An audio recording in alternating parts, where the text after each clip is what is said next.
26 अप्रैल 1966, Chernobyl, Ukraine. एक शांत रात, जब तक डिजास्टर नहीं हुआ। प्रिपियट सो रहा था, अनअवेयर कि रिएक्टर 4 के अंदर एक कैटास्ट्रोफी ब्रूइंग हो रही थी। यह शहर नया था, होप से भरा हुआ था, प्लांट के वर्कर्स और उनके फैमिलीज के लिए बनाया गया था। न्यूक्लियर प्लांट उनका प्राइड था, सोवियत प्रोग्रेस का एक सिंबल था, लेकिन टेक्नोलॉजी पर ट्रस्ट ने उन्हें डेंजर के प्रति अंधा कर दिया था। उस रात इंजीनियर्स ने एक सेफ्टी टेस्ट किया, रिएक्टर को उसकी लिमिट्स से आगे धकेल दिया, सेफ्टी सिस्टम्स को डिसेबल कर दिया। कोर अनस्टेबल हो गया, पावर सर्ज्ड हुई, कोई इसे रोक नहीं सका। सुबह 1:23 बजे 2 एक्सप्लोजन्स ने रिएक्टर को फाड़ दिया। आग और रेडियो एक्टिव डिब्री आसमान में फैल गए, एक टॉक्सिक वोल्कानो की तरह।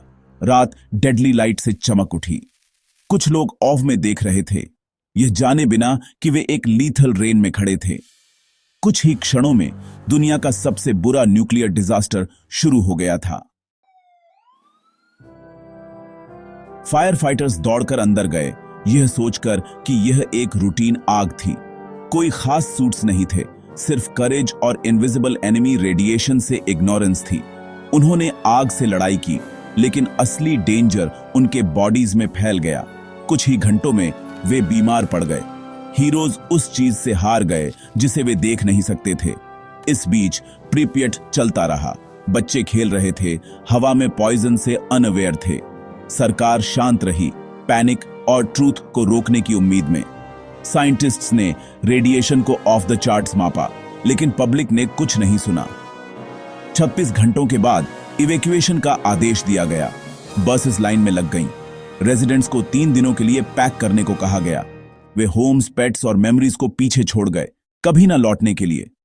कुछ ही घंटों में 50,000 लोगों का शहर एक गोस्ट टाउन बन गया। सोवियत यूनियन ने डिजास्टर को छिपाने की कोशिश की, लेकिन रेडिएशन बॉर्डर्स का सम्मान नहीं करता। स्वीडन ने फॉलआउट का पता लगाया। दुनिया ने आंसर्स की मांग की।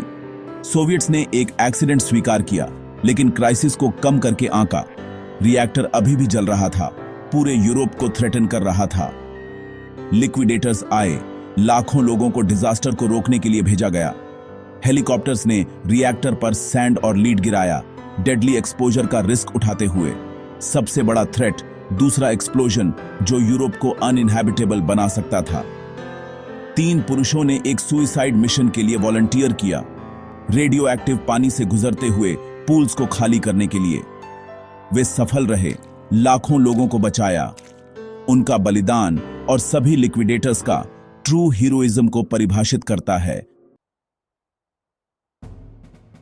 आज चेर्नोबिल एक फ्रोजन गोस्ट टाउन है। प्रिपियट का फेरिस व्हील साइलेंस में जंग खा रहा है। नेचर ने शहर को रिक्लेम कर लिया है, लेकिन जमीन अभी भी पॉइजन्ड है। वुल्व्स और वाइल्ड हॉर्सेस घूमते हैं, लेकिन रेडिएशन हर रूट और रिवर में लिंगर्स करता है। साइंटिस्ट्स म्यूटेशंस पाते हैं, स्कार्स गहरे और लास्टिंग हैं। डिजास्टर ने एक साइकोलॉजिकल वुंड भी छोड़ा, मानवता के लिए एक वार्निंग। चेर्नोबिल का सार्कोफेगस हमारी लिमिट्स का एक मॉन्यूमेंट है। लेसन, न्यूक्लियर पावर का प्रॉमिस पेरिल के साथ आता है। हमें खाली सड़कों, खोए हुए शहर, उन हीरोज को याद रखना चाहिए जिन्होंने इनविजिबल फायर का सामना किया। चेर्नोबिल सिर्फ हिस्ट्री नहीं है, यह एक वार्निंग है। जब हम आग से खेलते हैं तो हमें कॉन्सिक्वेंसेस के लिए तैयार रहना चाहिए।